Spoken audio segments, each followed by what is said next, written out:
Welcome to the Dream Journal. From the studios in KSQD in Santa Cruz, the Dream Journal is a weekly show where we explore the power of nighttime dreams through conversations with dream experts and with listeners like you. In the house behind, the life you find is something understood. A dream can be meaningful without having to know what it means. All right, this morning's music is called Stealth Shadows. You can always find full uninterrupted versions of this music at narrativespecies.com. This is Katherine Bell of Experiential Dreamwork, and welcome to the Dream Journal. The Dream Journal is also a podcast, so you can look for that on all of your regular podcast platforms, and also on the KSQD website. That's at KSQD, that's the squid, ksqd.org/the-dream-journal. So look for the Dream Journal and review it. We really appreciate those 5-star reviews, and subscribe and tell your friends. It really gives you a chance to talk about dreams. And what would you rather be talking about than dreams anyway, right? So I'm going to start with my personal dream work. And I have a particular image that's kind of been haunting me this week. It was part of a more complex dream, but I don't remember the other details, and because for the simple reason I didn't write them down. But this image has stayed with me, and I think I did finally write this image down. But this is something that I wanted to share. I'm standing in front of a black, kind of a wall out of some kind of carved stone, very dark gray. It has some kind of Incan carvings on it, maybe.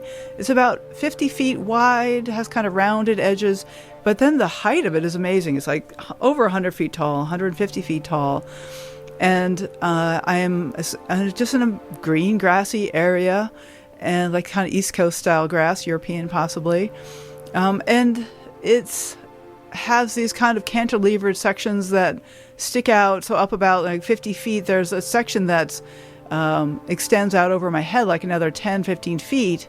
And then above that, there's yet another. And I'm looking at it. I basically have to lie down to see this thing. And I'm thinking to myself, wow, that could fall. If that fell, it would land on me. I don't know that I was particularly afraid, but I was like, interesting. So there's something about this that really speaks to me. And I don't know what it is, and perhaps our guest today will be able to say a little bit about it, since her specialty is images. But to give you some background, I actually have been really anxious lately, and I don't know what's going on, but I've been jumpy, and my digestion's off a bit. I'm just feeling like easily irritable, very irritable. So somehow this wall, or whatever it is, edifice, that's the word I keep using to describe the edifice, someone has something to say about that. So I don't know. I'm just feeling into that image, the edifice. So I'd like to say hello to our guest, Dr. Katherine Shainberg. Hi. Hello, Katherine. This is Katherine Shainberg, PhD. She is an internationally renowned transpersonal psychologist, lecturer, teacher, visionary, and award-winning author. Grounded in the Kabbalah of light, she created the School of Images, where her work integrates timeless wisdom with modern Western traditions to catalyze creative manifestation at all levels in all areas of life. And her webpage is schoolofimages.com. So, Dr. Shainberg, so good to have you on the show. I'm delighted to be here. Excellent. I'm wondering if you can start, I have to say, start off by telling me, how do I pronounce Kabbalah? Is it Kabbalah or Kabbalah? Kabbalah? No, Kabbalah. It is Kabbalah. Okay. Yeah. Thank you, because I know your new book is all about the Kabbalah, and we want to get into that soon. And I also want to talk about your idea of a dream revolution. But let's start first by maybe telling us a little bit about your history and your journey with dreams and images. How did you first get interested in the imaginal world? I can't say that I was first interested, because I was always there. Ah, yes. Always in the imaginal world. Yeah. I basically, since I was a child, was involved with images and how images changed people. So I would project images and I would see change in people.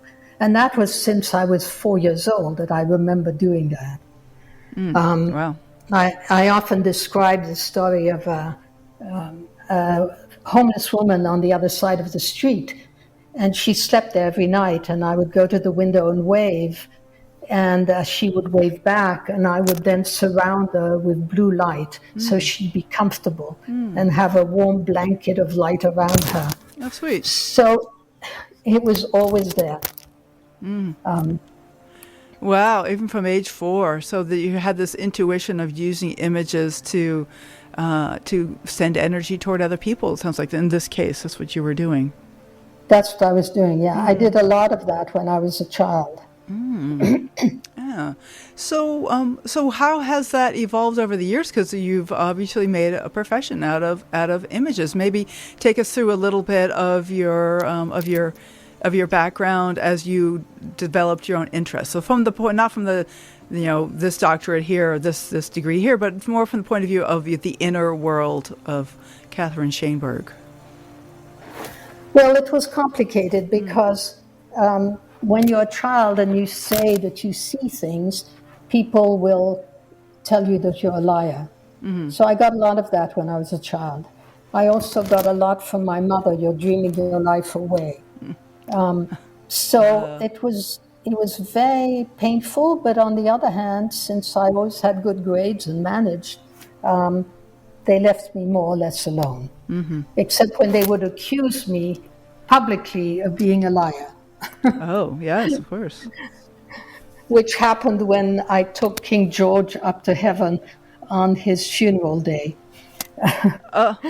Yes, tell us about that. What is that? What was that incident? Well, we were there at his procession, and I see myself very clearly going to the coffin, opening it up, taking his hand, and taking him up to heaven. And this was completely real to me. Right. So I was just 5, and I told friends of mine. And then I was brought into the living room and accused of lying. Oh, wow. Today, I teach people how to do that. It's part of a Kabbalistic lineage where we learn how to accompany people through death and then through their transition.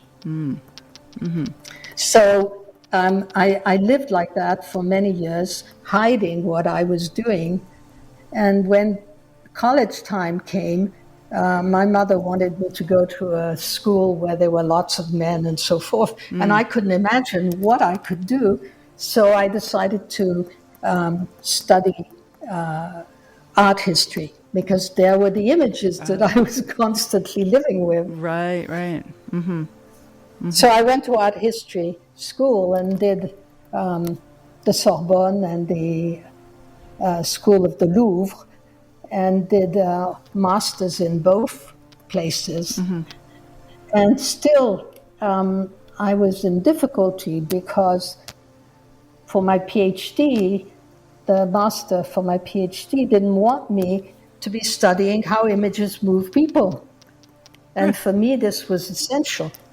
I wanted to know, if I was looking at a Matisse and I took away the lemon, then the Matisse fell apart.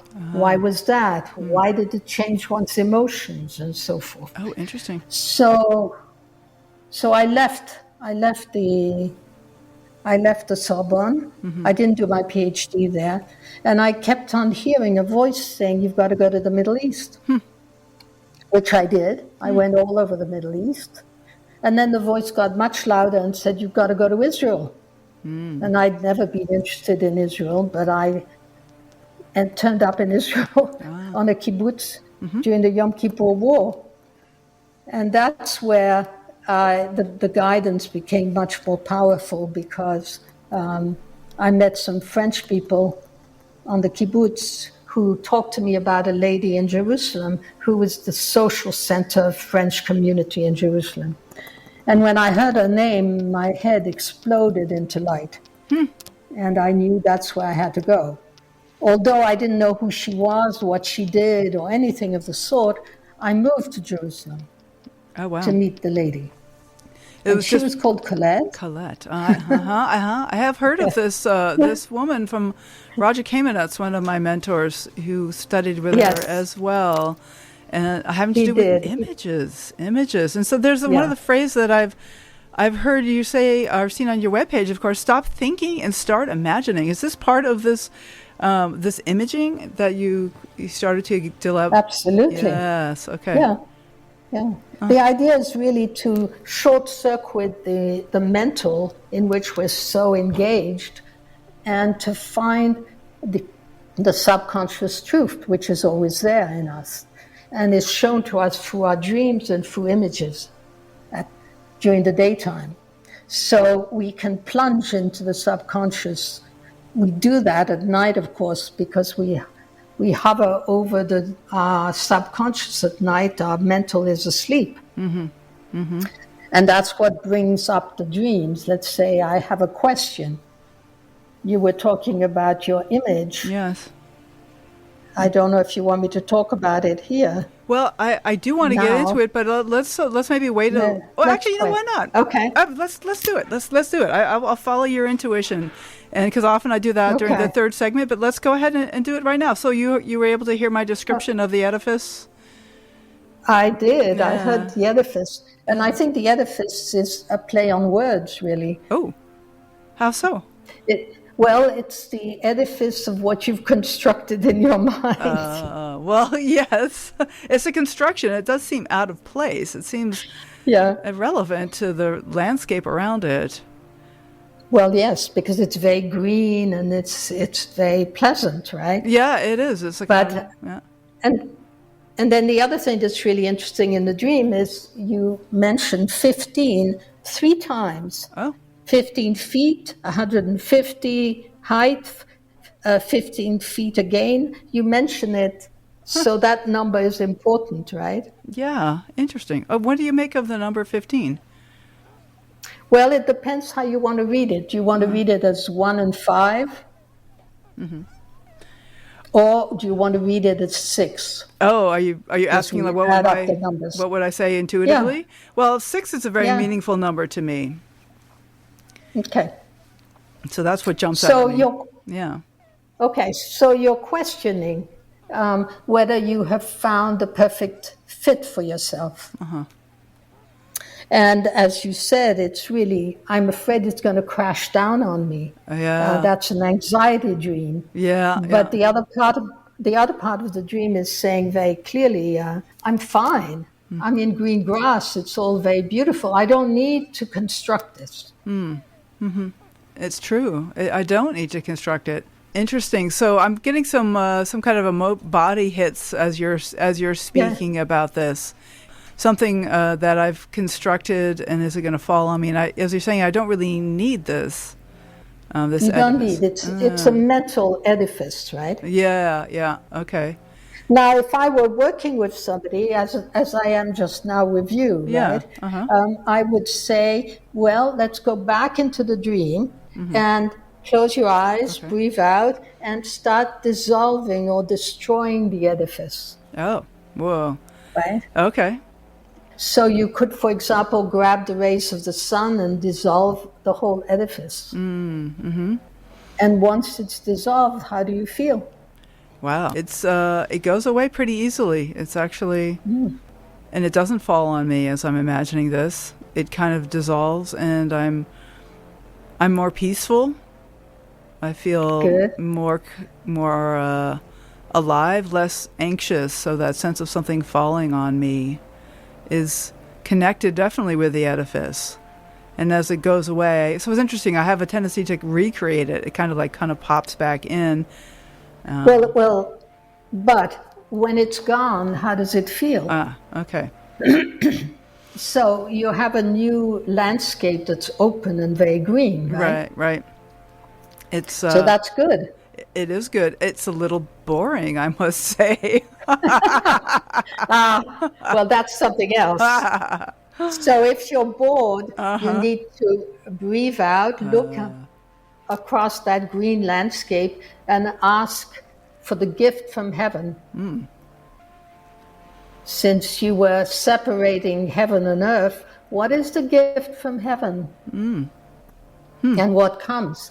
Look into the blue light from the sky, Yeah. the bluest, deepest light, and ask for the gift that connects heaven and earth for you. What is the image that appears?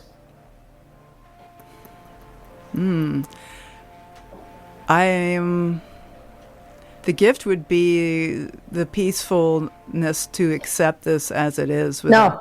Okay. No. What is the image? I'm asking you for an image. Okay. Look into the blue sky, to the deepest blue, and ask for whatever heaven wants to show you.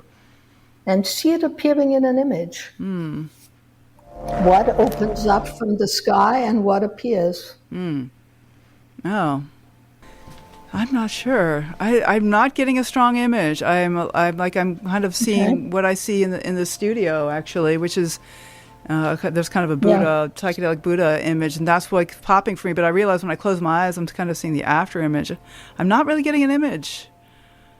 So, where's the sun in the sky? Okay.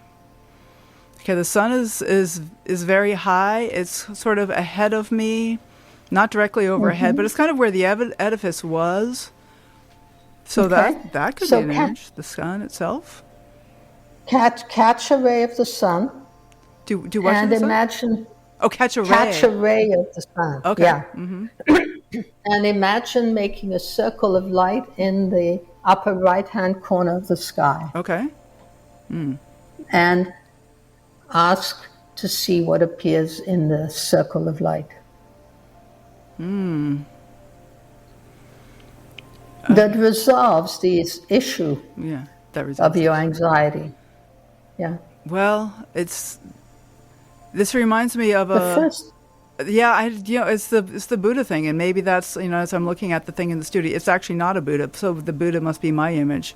What I'm looking at is somebody holding a guitar, but in my imagination, it's a Buddha. Okay. So maybe that's what you're looking at. Okay. Colorful, like very colorful, dust of different colors. Now the colors are very important. What kind of colors are they? Yellow and red and blue and white, orange. So it looks like a lot of the colors of the rainbow, right? Yeah. So in a sense, something about the Buddha, first the Buddha's meditative state, right? But also the colors are comforting emotionally. Yeah. So that's your answer. Okay. So something. Okay. Well, thank you. Thank you, Dr. Shainberg. That's very interesting. And I find that now that I have that image of the Buddha, that the edifice is not prone to come back so much. That in the image in my mind, the edifice is not popping back in as it was before I got that anchored on that image of the Buddha. It's well, because the dream work is about a dialogue.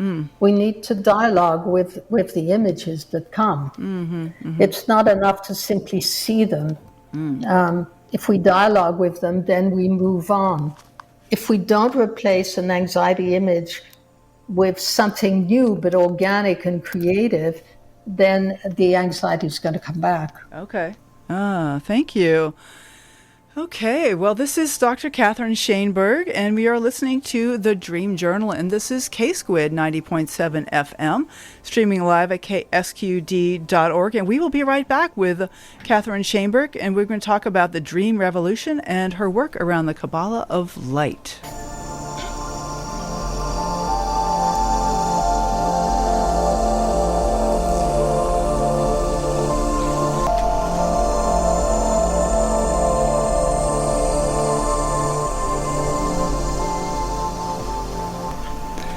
Okay, you are listening to The Dream Journal. My name is Katherine Bell, and our guest today is Dr. Katherine Shainberg, and she is a keynote speaker at the upcoming IASD conference in Tucson. She'll be talking about the Kabbalah of Light. For right now, though, Dr. Shainberg, thank you so much for working with me. I wanted to say thank you. I'm really mulling over how that image of the Buddha is replacing the edifice, and how much anxiety that edifice really was holding for me. So thank you for that. Good. Thank you. Okay. So I want to talk a little bit about, let's start with the School of Images. This is something that you have founded, and it looks like a very extensive school that when I was looking online. And maybe you could say just a little bit about what caused you to create it and what it's all about. And we'll get into some of the details near the end of the show of how folks can sign up and all. But what is it for you? How is it for you to have that school? Well, I opened the school as a non-for-profit to enable people to be able to come and study not only their dreams, but their dreaming, because I see that as a complete circle. The night dream and the daytime visions, and how we can tap into our subconscious very quickly, very easily, and obtain change very, very fast. So I wanted to first develop the methodology. I was trained by a great teacher, but she was of the old school. You sat there and she made you go through your dreams and your exercises, but never explained anything. So I wanted to develop the methodology so that people today who desperately need help with all the uncertainties of today would have tools that they could use instantly on themselves. So it's providing tools for folks to work with their dreams and with images as well, it sounds like. Right. For me, it's a great river. We come from a great source, and that source is images, forms, patterns, energetic blueprint. And so we're made of those images. Right. When we look at them at night, they are like pop-ups from the great river. And let's say you have an anxiety, as we were looking at earlier.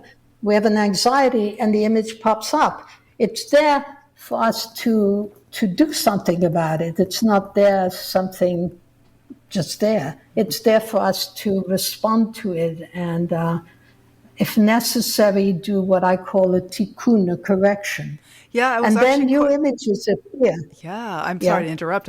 I was just very struck by your approach of saying, well, let's imagine the edifice is not there, just really totally removing that image. That I am often very timid about changing a dream, and that I would tend to stay with it. And I appreciate your courage to just say, imagine it's not there, like let the rays of light clear it away.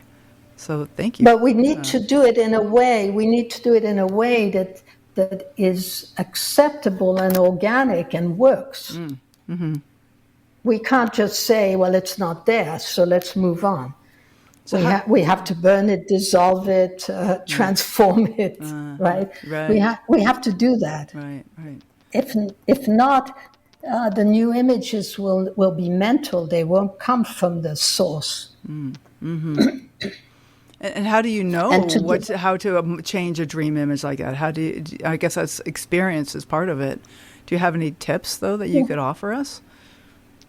Well, I find that there's no difference between this world and the world of dreams, except that the world of dreams is much more fluid, and the world here is more fixed. So if in a dream the toilets are blocked, I need to unblock them. If the table is dirty, I need to clean it.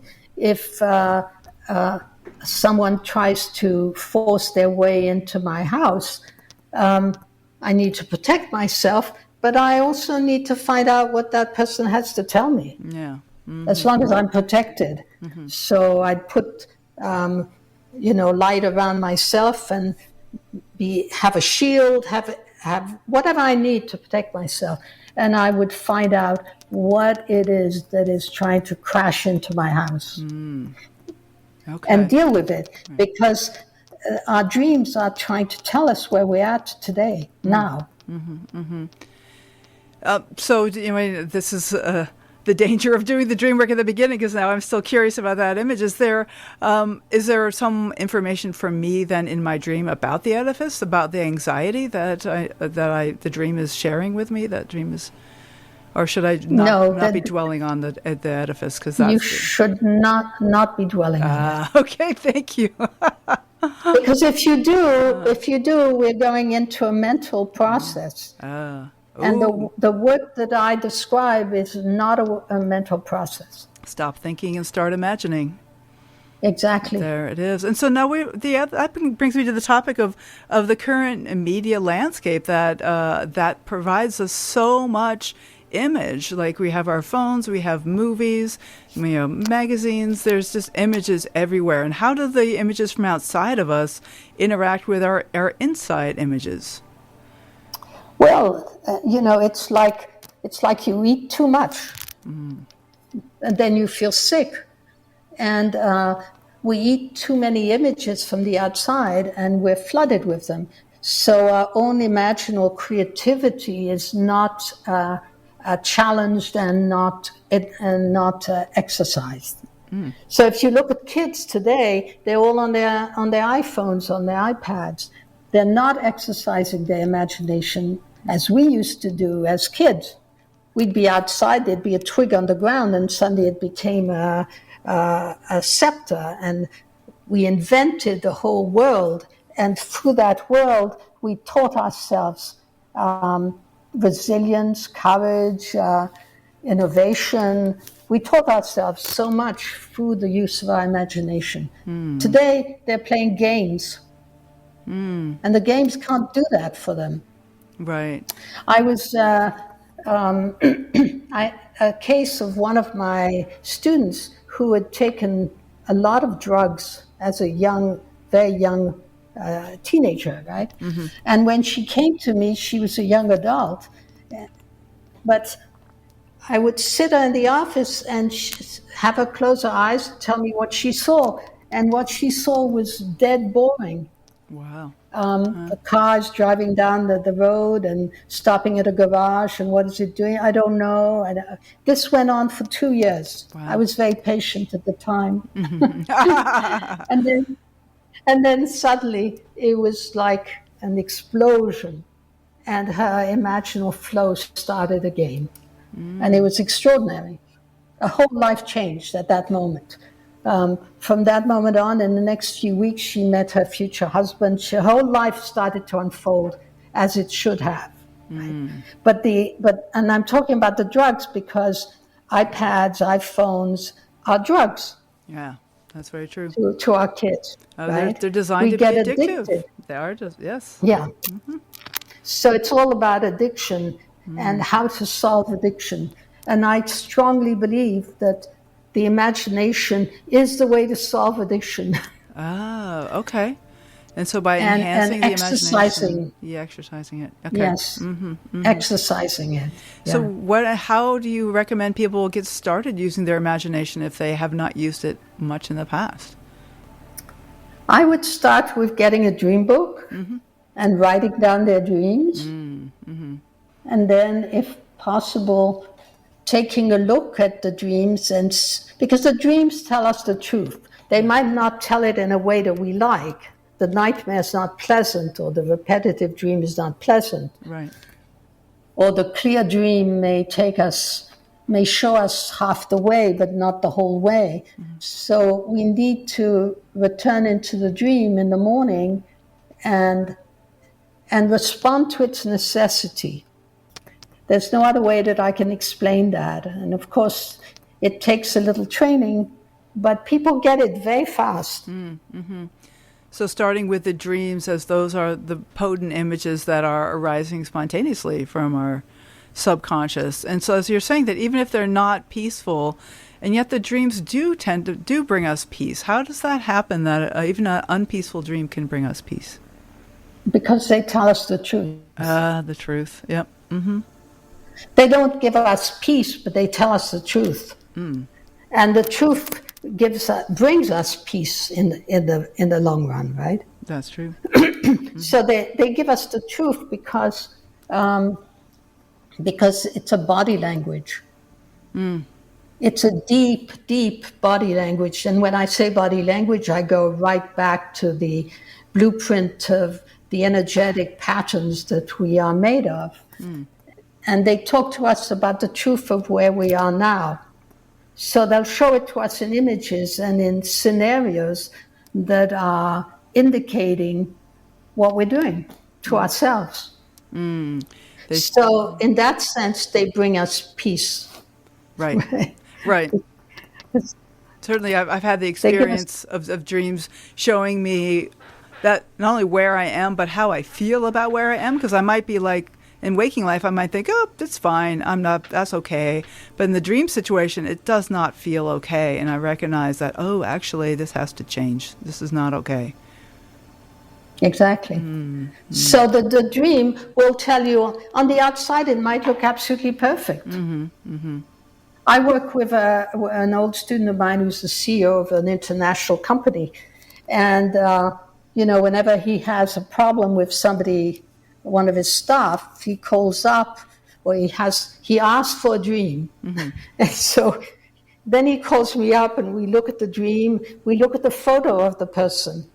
And the dream generally tells him very, very clearly what is the problem and what he needs to do. Okay. So really concrete problem solving using dreams. Not only concrete, but the dream, it depends on the question you have. So let's say you're not feeling too well and you ask a question, or even if you don't ask the question, the dream will show you your state of health. Yeah, right. It's right. Always and also ways of healing that. Wow, that sounds really, really practical, useful. I mean, the dreams are something that evolved hundreds of millions of years ago, so there's something really practical about dreaming. I believe so. Even the animals dream, so they get something out of it, right? They do. Apparently they do, for sure. So let's spend a few minutes talking about Kabbalah and the Kabbalah of Light, this new book that you have coming out coming out right about now, June 2022? Actually, July 5th. Okay, July 5th. These things get delayed sometimes. Yeah, they've been delayed because of what's happening in the ports. Paper is being held up and ink is being held up in the ports. Anyway, the Kabbalah is a very, very ancient word. It comes from a great master of the 13th century called Isaac the Blind. And he wasn't really blind. Clearly, from all of his writing, he wasn't blind. But he was blind to the outside, like Isaac the Blind in the Bible. Isaac in the Bible was blind. But again, it was because he lived in tents. He looked inside. That's the metaphor. And he invented the word Kabbalah. And the Kabbalah means to receive. So at first it was really to receive from looking inside, to receive from the inner gazing. So when you turn your eyes inward, something happens that's very extraordinary. And I'd like to bring it back to the creation in the Bible, where God hovers over the chaos and suddenly there's light. And this is what happens when you dream at night. You look inside and suddenly there's light. It's not made by your night lamp or by the moon or by the stars or the sun. It's really you are creating light. True. And that light starts to illuminate you, especially if you work with it, if you exercise that turning inward, that inner gazing. And so with many of the students, when they start working like that, the more they work like that, the more their images become radiant and filled with light. So it's a practical path towards enlightenment. Okay, practical enlightenment. I think that's something we all could use. So this is Dr. Katherine Shainberg, and my name is Katherine Bell. So this is the Dream Journal, and we'll be right back.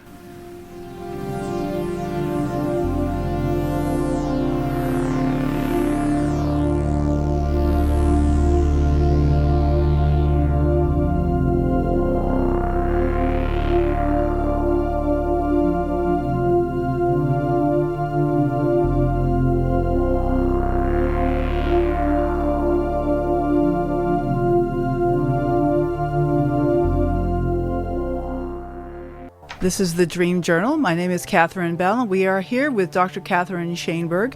I'd like to talk to you, Dr. Shainberg, about the dream revolution. What is that, and what would that look like if we went through a dream revolution? Well, we are going through a dream revolution. Yeah. We are, because people have realized that their mental processes aren't enough to resolve the problems of today. And they're not resolving the problems of today. Meanwhile, scientists have come closer and closer to the point of view of mystics. So we are in a place where people are realizing that, having analyzed all this to a great extent, they are not finding the way to peace and security. But their dreams can change them instantly and can show them the way, because the dream is about the truth. The subconscious talks to you about truth. And there's nothing in the way of the subconscious to tell you the truth. So tell us, what would that look like, the dream revolution? People paying more attention to the dreams? More and more attention to the dreams, to the creative process inside of themselves. It's no longer only about analysis. That's very well. We can do it, and the computers can do it now. Yeah.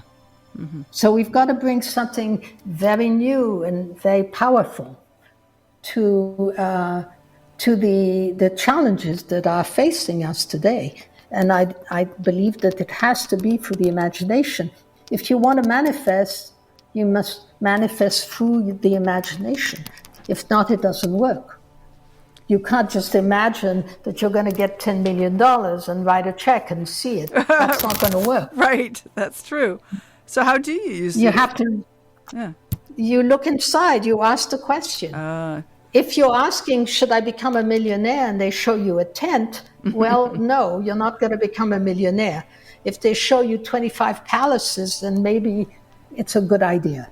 Well, how do you trust that, though? Because I can imagine I could just say, oh, yes, mansions, I can imagine that, and that could be just totally from my mind. There's a little training here to be done, distinguishing between fantasy and the true inner voice. And the fantasy is always exhausting. It always takes you to a known goal, if you want. It's like using, it's like a bit of like masturbation, using the mental ideas and then twisting them to suit you, using the images to suit your mental ideas about your future. It's not revelation. And revelation is what is creative and powerful. Excellent.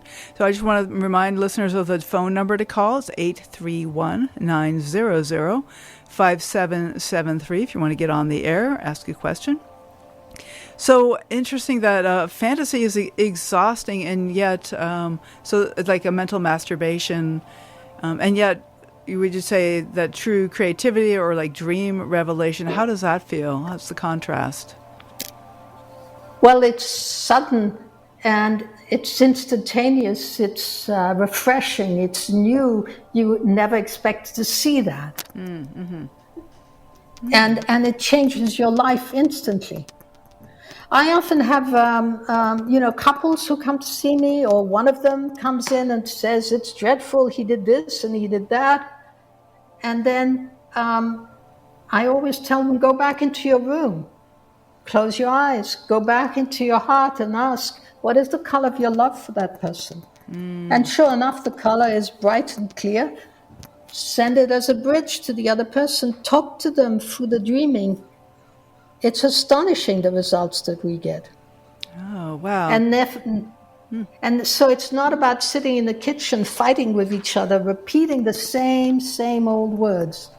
It's stepping back and going back into... First time I fell in love with this person. It was a revelation. And so we need to go back to the revelation, and that can only be done through inner gazing. During the daytime or during the night. But the daytime is also an undeveloped source of great power. I mean, I use it all the time with my students, but I think people haven't thought strongly enough. Many of the Christian saints had great visions, That's true. and they did it during the daytime. Right. We need to practice that.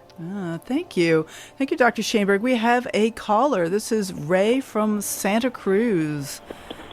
Hi, Ray. Good day. Hi, Catherine. How are you? I'm doing fabulous. Glad to hear from you. Shainberg.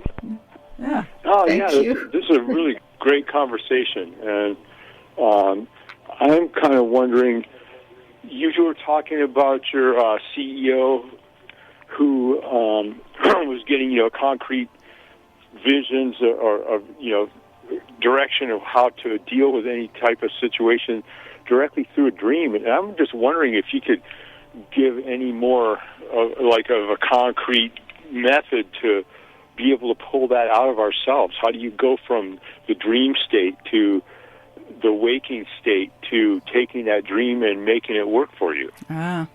Bringing the dream into action. Right. Well, that's really the inner action is so important. People do a lot of outer action, but they forget about the inner action. But really, all you need to do, Ray, is ask the question. Go to bed with that question in mind.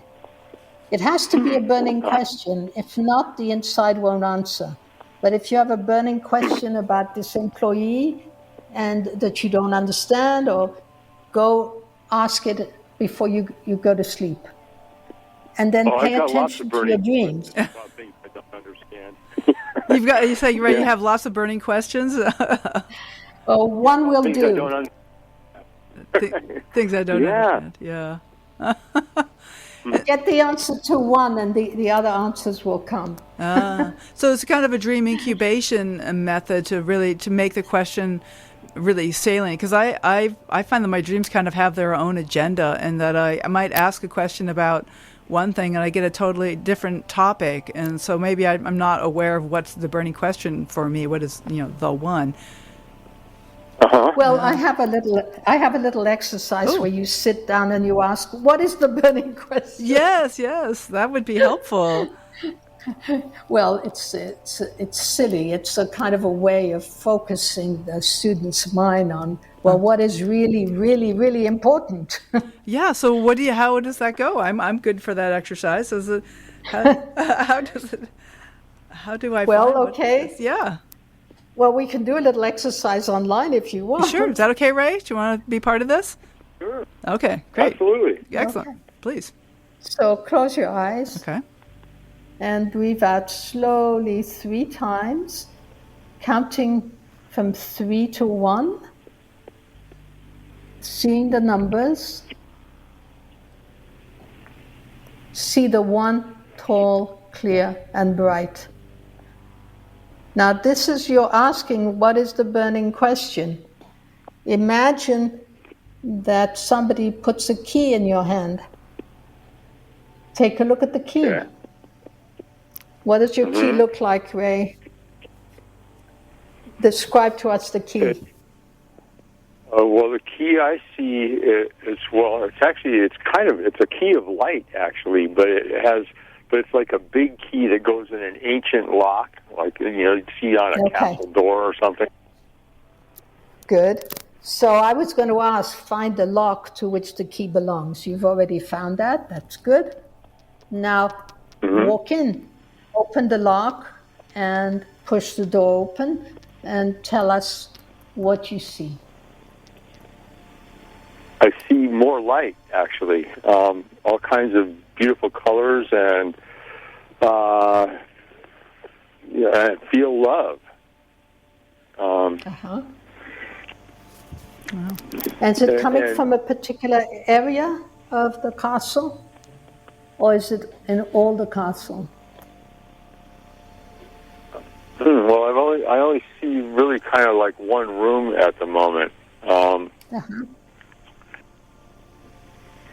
And what kind of room is it? Well, it's big. I guess it kind of expands as I think about it too. Actually, Good. And it started a pretty small room, but now it's it's not really a room anymore. It's just kind of open space. So there's an expansion there, right? Right. You had a clear question, right? I have a clear question of what I want answered, how to go about it. Well, yeah, I guess so. I mean, it's not really the question I thought it was to begin with. It's, I guess, more of a universal question, or a question of, how do we live on Earth and, actually live in harmony with all beings and stop killing each other and all of that. Wow. Well, you've given us a beautiful answer. Ah, that's quite a question, Ray. Wow. And the answer was it's beautiful. Expansion and love. Right. That's why this work gives me so much joy. Because we find so many beautiful things. So, Ray, that was beautiful. Well, thank you.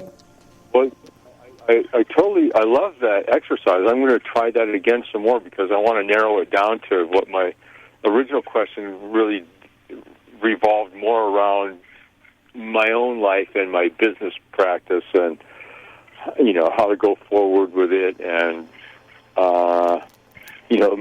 make things work a little bit better.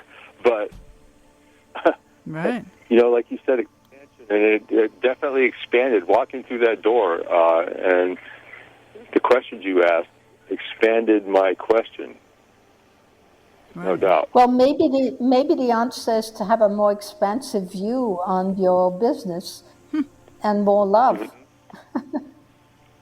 Yeah. Oh, yeah. Go. It seems so abstract, and yet when you put it that way, Katherine, it feels attainable. Something a little more concrete. Well, it's so strange, but people don't realize that when we move into feeling, because an expansion and love are feeling, right? When we move into feeling, our whole life changes, and everything flows and becomes easy.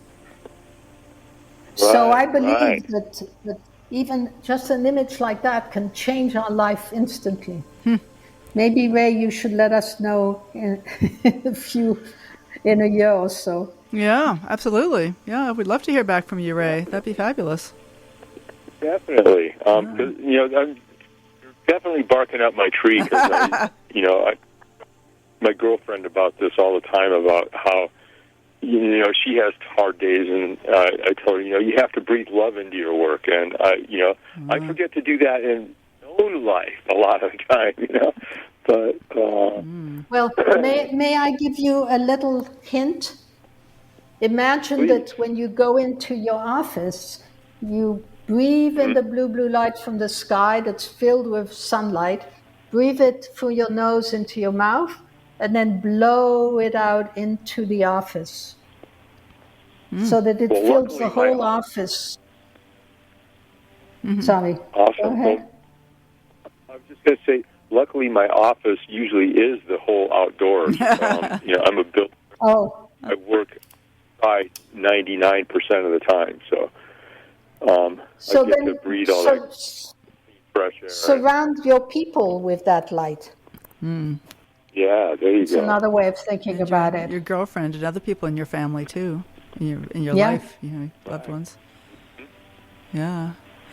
Well, thank you. Beautiful. Thank you, Ray. I'm so glad you called. Oh, me too. This is great. Yeah. Appreciate it. Okay.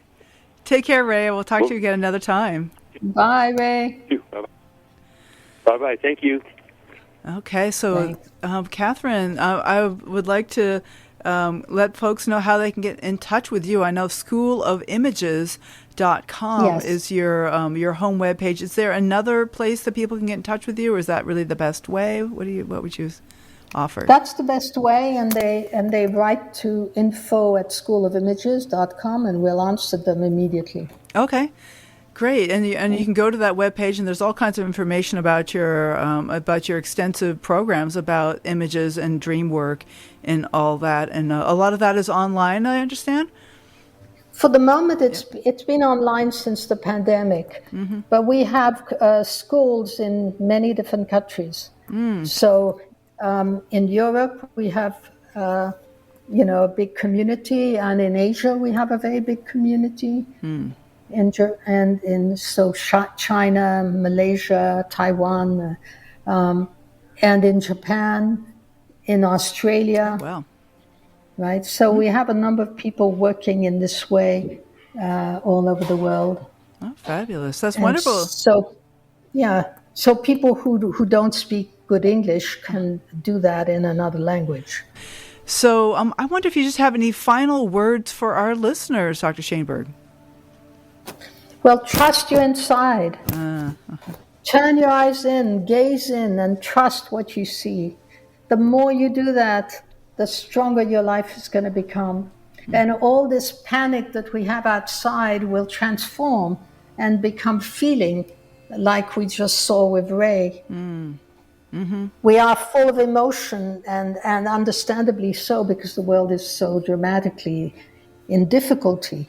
But if we look inward, we'll find the answers. Excellent. Looking inward to find the answers. Thank you so much. This is Dr. Katherine Shainberg. It's been a delight to have you on the show. Thank you so much, Katherine. All right. Bye. So next week, we'll be back live. So tune in and listen to the live broadcast at Saturday at 10, or catch the podcast replay, which is released, as always, on the Monday following the show. Stay tuned for What a Week. Eric and Tony are right here, ready to go. I am Katherine Bell, and this has been the Dream Journal. Thanks for listening. You can find out about my own dream coaching practice at experientialdreamwork.com. Email me at Katherine at KSQD, that's KATHERINE at KSQD.org. Do contact me and we can talk about dreams. I will also put you on my email list. So feel free to leave a review on Apple Podcasts. I'm glad you are enjoying the show. I'd like to thank Rick Kleffel, Tony Russimano, Eva Milady. This outro music is Everything by Mood Science. And go ahead to ksqd.org. We are 100% listener supported. And when you donate, be sure to tell them you are a Dream Journal listener. Join me again next Saturday at 10 a.m. And when you do wake up, write down your dream and bring it to the next Dream Journal. I am Katherine Bell, and you're listening to KSQD Santa Cruz. Husbands and wives,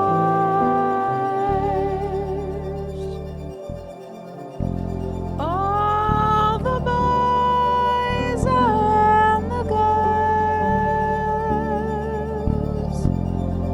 and everyone in the world knows that so much is wrong, but much more